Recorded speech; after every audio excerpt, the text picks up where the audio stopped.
تنگ کس طرح کیا جا رہا تھا.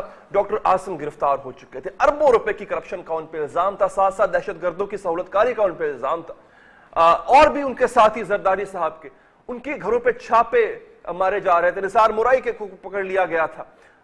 چھاپوں کے دوران مختلف چیزیں سامنے آ رہی تھی, کسی کے پاس لوٹا ہوا پیسہ سامنے آ رہا تھا, کہیں اسلحہ برآمد ہو رہا تھا. یعنی زرداری صاحب کو لگتا تھا کہ یہ جو کچھ ہو رہا ہے ان کے خلاف ایک ادارے کی سازش ہے, لہٰذا انہوں نے اینٹ سے اینٹ بجانے والا بیان داغ دیا. اب کی بار زرداری صاحب کو ایسا کیوں لگ رہا ہے؟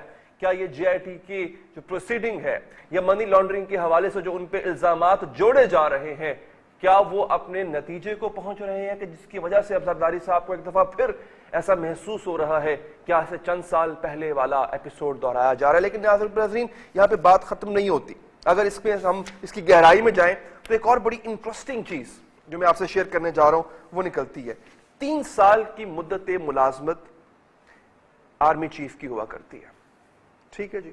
آج شیخ رشید صاحب جب پریس کانفرنس کر رہے تھے تو ان سے رپورٹر نے ایک سوال پوچھا, وہ بھی 3 سال کی مدت ملازمت میں توسیع کے حوالے سے تھا. زرداری صاحب کو کس چیز کا خطرہ ہے یا کون سے خطرے کو وہ بھانپ چکے ہیں کہ جب انہوں نے ایسا بیان آج جلسے میں داغ دیا؟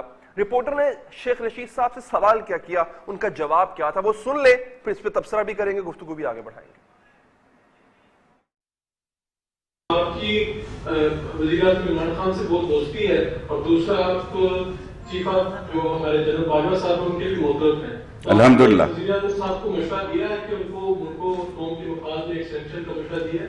آپ ہمیشہ وہ سوال کرتے ہیں جو مجھ سے بڑا ہوتا ہے. میں اتنا بھولا نہیں ہوں جتنا آپ نے سمجھ رکھا ہے, اور میں سینئر موسٹ پولیٹیکل ورکر ہوں پاکستان کا, اور پاکستان میں کوئی بندہ جو ہے پارلیمنٹ میں مجھ سے زیادہ سینئر نہیں ہے. اب جہاں تک وہ انڈین لوکوموٹیوز کا ہے, انہوں نے 2 شیخ صاحب نے تردید نہیں کی تھی اس سوال کی, جہاں پہ ایک دفعہ پھر اس بڑے عہدے کی مدت میں توسیع کا سوال کیا گیا, اور اسی عہدے کی مدت جس کو 3 سال کہا جاتا ہے, اسی پر زرداری صاحب کو, انہی عہدہ رکھنے والوں پر زرداری صاحب نے آج اعتراض کیا ہے. جاتے جاتے ایک اور چھوٹی سی چیز آپ سے شیئر کرتے چلیں. شیخ صاحب کا ہی جملہ جہاں پر انہوں نے اپنی حکومت پر خود تنقید کی ہے, وہ انہوں نے کیا کہا یہ بھی سن لیں. دیکھیں جی, جو پبلک اکاؤنٹ کا چیئرمین بنایا ہے اس کا میسج بھی اچھا نہیں گیا ہے, اور دودھ کی رکھوالی پر بلا بٹھانے سے کوئی ہمیں پذیرائی نہیں ملی. اور اگر شہباز شریف دیانتدار ہے تو پھر پی ایم ایل این میں کوئی بد دیانت نہیں ہے. چلیں, یہ جو آخری حصہ آپ نے سنا ہے شہباز شریف صاحب کے حوالے سے, اس کو ہم ڈسکشن کے اگلے حصے میں رکھیں گے. بڑی امپورٹنٹ ڈسکشن ہے جناب. یہ بھی ہمیں جوائن کیا ہے مسلم لیگ نون کے سینئر رہنما جناب ملک احمد خان صاحب نے. ملک صاحب بہت شکریہ سر آپ کے وقت کا. ساتھ ہی ساتھ سینئر اینالسٹ سرزیہ نگار اور یا مقبول جان صاحب ہمارے ساتھ موجود ہیں. سر آپ کا بھی بہت بہت شکریہ. پاکستان تحریک آفتاب جہانگیر صاحب نے ہمیں جوائن کیا ہے, سر آپ کا بھی بہت بہت شکریہ. بلکہ اوریا صاحب بھی کراچی میں ہی موجود ہیں, تو کراچی پہ جب بات ہوگی تو میں ان سے ان کا مشاہدہ بھی اس سے بھی استفادہ حاصل کریں گے. جنرل ریٹائرڈ اعجاز امان صاحب ہمیں تھوڑی دیر میں ٹیلی فون لائن پر جوائن کر چکے ہوئے ہیں. چلیں thank you very much general صاحب. بلکہ آغاز آپ ہی سے کرتے ہیں سر. 3 سال کی مدت تو آپ کے سپہ سالار کی ہوا کرتی ہے, سپہ سالار تو ہمارے بھی ہیں. لیکن اگین زرداری صاحب کو شک پیدا ہوا ہے یا ان کو یقین ہے کہ ایک دفعہ پھر جو ہے وہ مینڈلنگ ہو رہی ہے, اور ان کے ساتھ جو ہو رہا ہے یعنی جے آئی ٹی پروب کر رہا ہے, منی لانڈرنگ کے الزامات ان پر ہیں, اس میں تحقیقات کافی حد تک آگے بڑھ چکی ہوئی ہیں. ان کو پھر یہ لگتا ہے کہ ایک ادارہ اس میں اپنا کام دکھا رہا ہے اور انہوں نے طنز کیا ہے. براہ راست میں سمجھتا ہوں اس میں کوئی ایمبیگوٹی رہ نہیں گئی کہ 3 سال آپ نے رہنا ہے, ہم نے تو یہاں پہ رہنا ہے. اسے کیا طنز کہا جائے, دھمکی کہا جائے, کیا کہا جائے اس کو؟ تھینک یو علی حضرت. دیکھیں, یہ بڑی انفارچونیٹ بات ہے کہ ہمارے جو روایتی سیاستدان ہیں یا ملک کی جو 2 بڑی سیاسی جماعتیں ہیں, یہ اپنی ناکامی ہو یا ان کے الیکشن میں ناکامی ہو یا یہ ان کے خلاف کسی قسم کی کوئی جے آئی ٹی بنے یا انکوائری ہو یا کوئی ڈیسیجن ہو, تو یہ کونے مشق یا پنچنگ پیڈ بنا لیتے ہیں پاکستان آرمی. جب الیکشن میں ناکامی ہو ان کو ہوئی تو انہوں نے کہا یہ آروز کے الیکشن تھے اور جنرل کیاری صاحب نے منوور کی ہیں. جب نون کو کامیابی ملی اور جب ان کو ملی تو پی ایم ایل کیو اس وقت رونا دھونا شروع ہو گئی کہ ہمارا مینڈیٹ چھین کر پیپلز پارٹی کو این آر او کے تحت اقتدار میں لایا گیا ہے, اور اس وقت ہمارے خلاف سازش ہوئی. اب جب ایک تیسری پارٹی الیکشن جیت کے آ گئی ہے تو پھر ان کا دونوں کا ایک ہی راگ ہے جو الاپ رہے ہیں کہ جی اس کے پیچھے اسٹیبلشمنٹ ہے اور یہ سب کچھ ہے.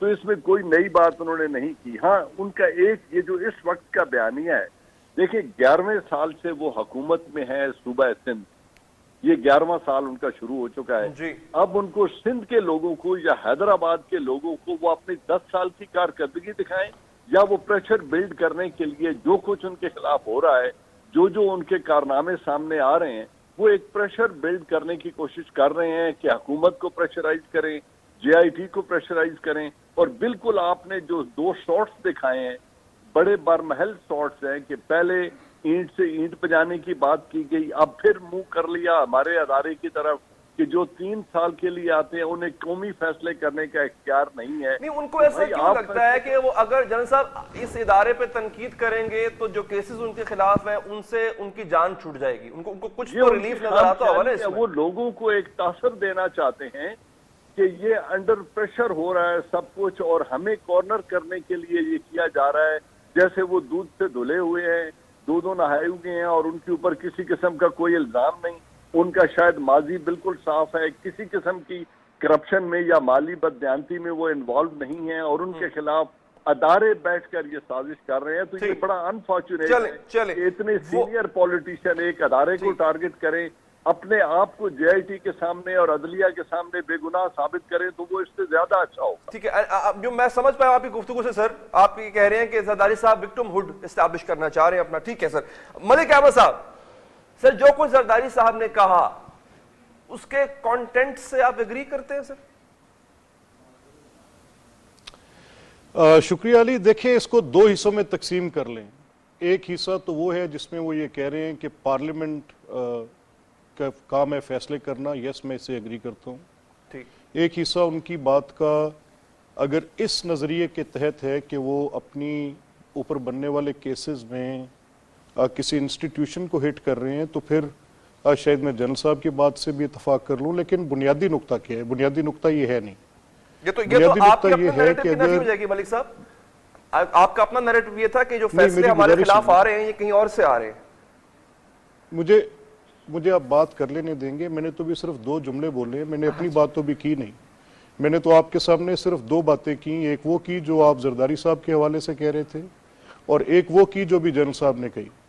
لیکن اگر اصولی طور پہ دیکھا جائے کہ یہ پورا مدعا ہے کیا, جس میں آپ مین سٹریم پولیٹیکل پارٹیز کو یہ الیج کر رہے ہیں کہ مین سٹریم پولیٹیکل پارٹیز کی لیڈرشپ کرپٹ ہے, اور کیسز ابھی تک سامنے جو آ رہے ہیں ان میں جو شہباز صاحب کے خلاف کیسز ہیں کوئی سبسٹینس نہیں ہے ان کے اندر بالکل نیکڈ پولیٹیکل وکٹمائزیشن نظر آ رہی ہے.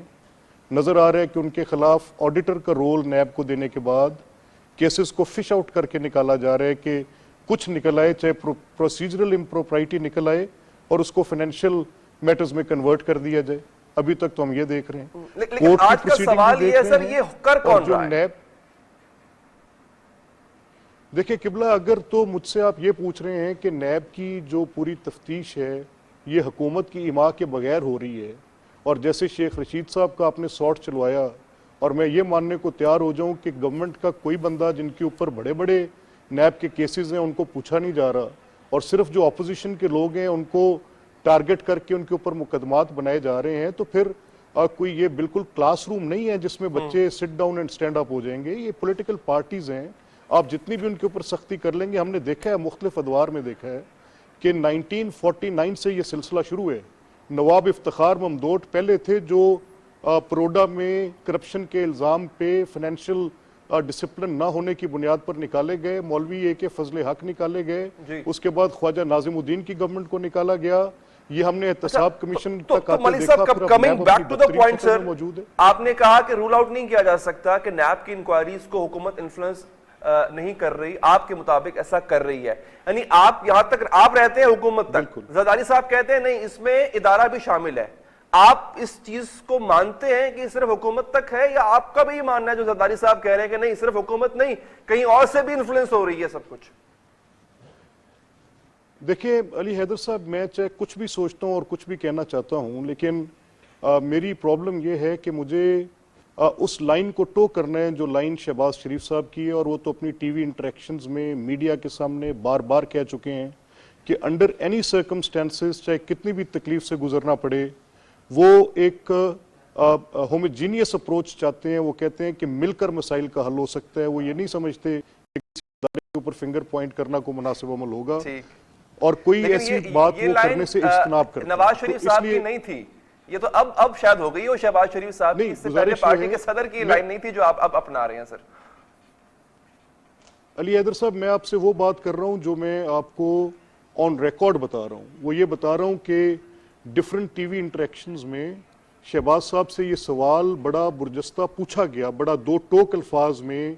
آپ کے ہی ایک ساتھی اینکر نے ان سے پوچھا تو انہوں نے کہا کہ میں کسی بات پر بھی کوئی فنگر پوائنٹ نہیں کرنا چاہتا کسی ادارے کی طرف, اور میں یہ چاہتا ہوں کہ اگر کچھ الزامات مجھ پر لگے ہیں تو میں ان کو جا کر ان کو ڈیفینڈ بھی کروں گا اور اپنی بے گناہی کو ثابت بھی کروں گا. چلے ٹھیک, تو ہم تو we stand at a very clear position جی. ہم تو اس چیز کو دیکھ رہے ہیں سامنے جو ہے. ملک صاحب آگے بڑھنے سے پہلے سر, یہ اگر فرض کریں حکومت انفلوئنس کر رہی ہے نیب کو یا اس کے پیچھے ہے, تو جب آپ کی حکومت تھی اور جب یہ مقدمات آپ کے دور میں بنے تب کون انفلوئنس کر رہا تھا؟ حکومت آپ کی تھی, آپ تو ڈیفینیٹلی نہیں کر رہے ہوں گے, تب کون انفلوئنس کر رہا تھا؟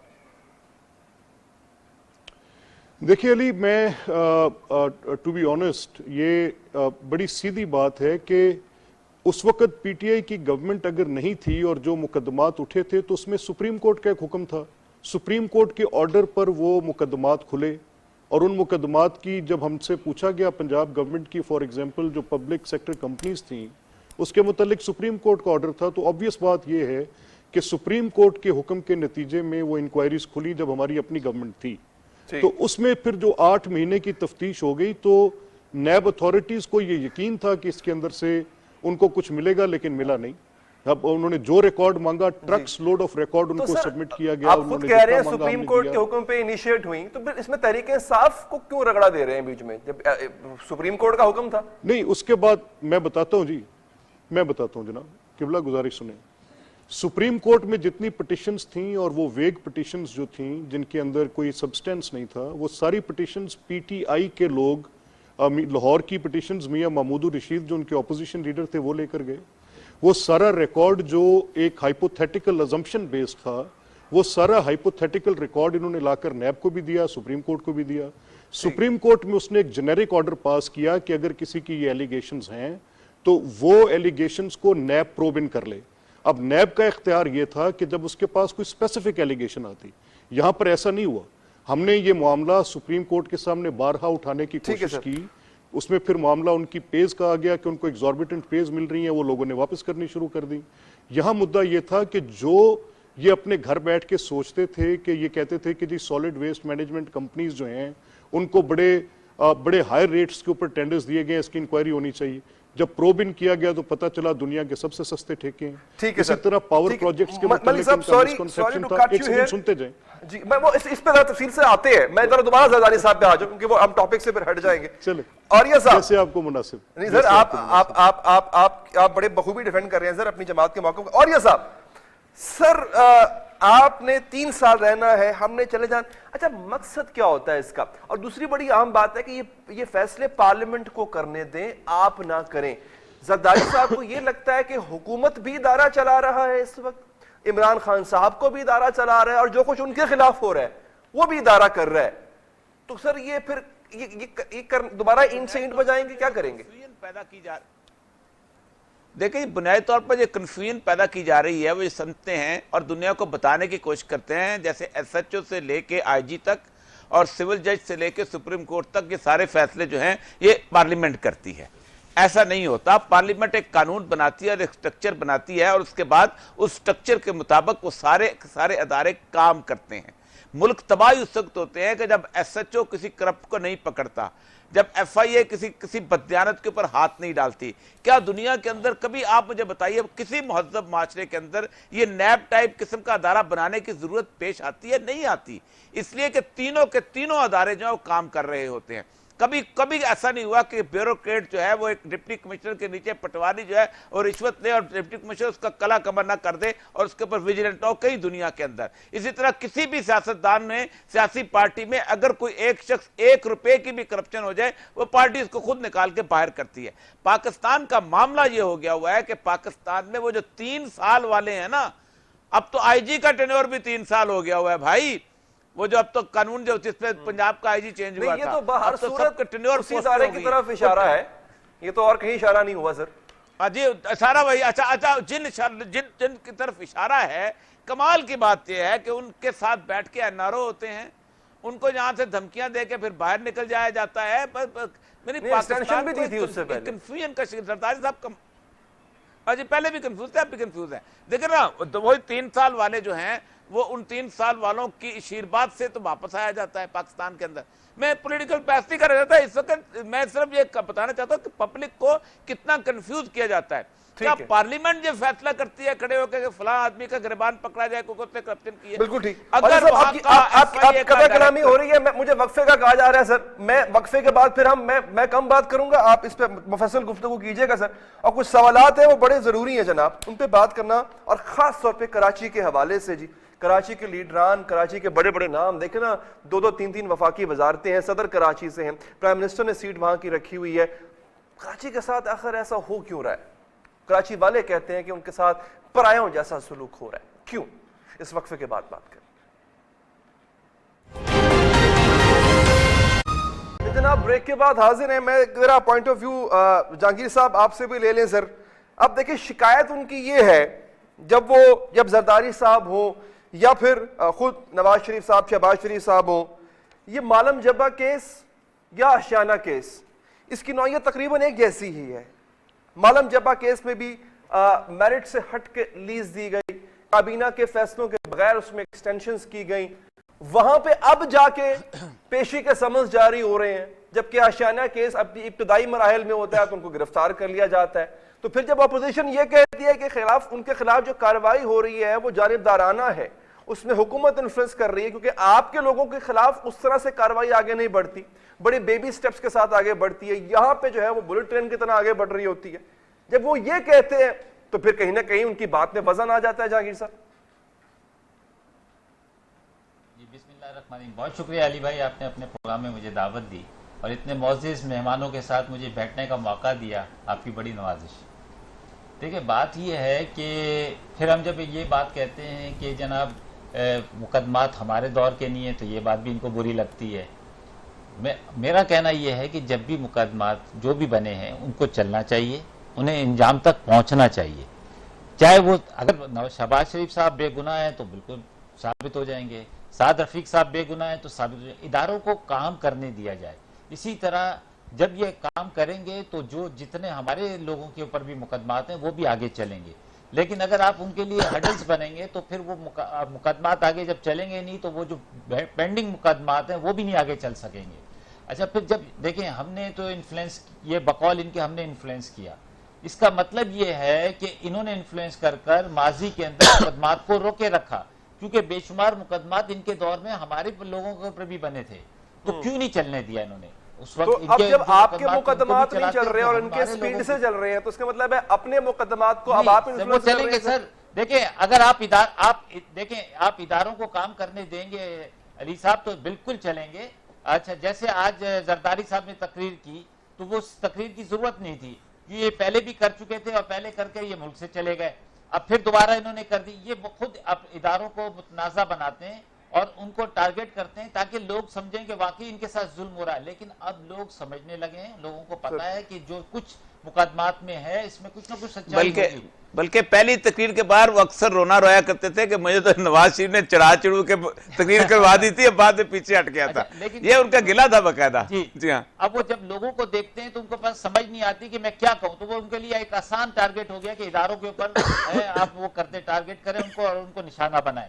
دیکھیں اگر چیف جسٹس صاحب کو انہوں نے الزام لگایا کہ جی وہ ادھر سے ادھر جا رہے ہیں، ادھر سے ادھر جا رہے ہیں، اگر وہ جا رہے ہیں اس سے بہتری آ رہی ہے، قوم اس سے خوش ہے اور ادارے مضبوط ہو رہے ہیں تو بہت اچھی باتیں ہونا چاہیے، اور فوج اپنا کام اگر کر رہی ہے اور اس کو کرنے دیا جائے تو وہ بالکل صحیح بات ہے، اسی طرح ہر ادارے کو کرنے دینا چاہیے۔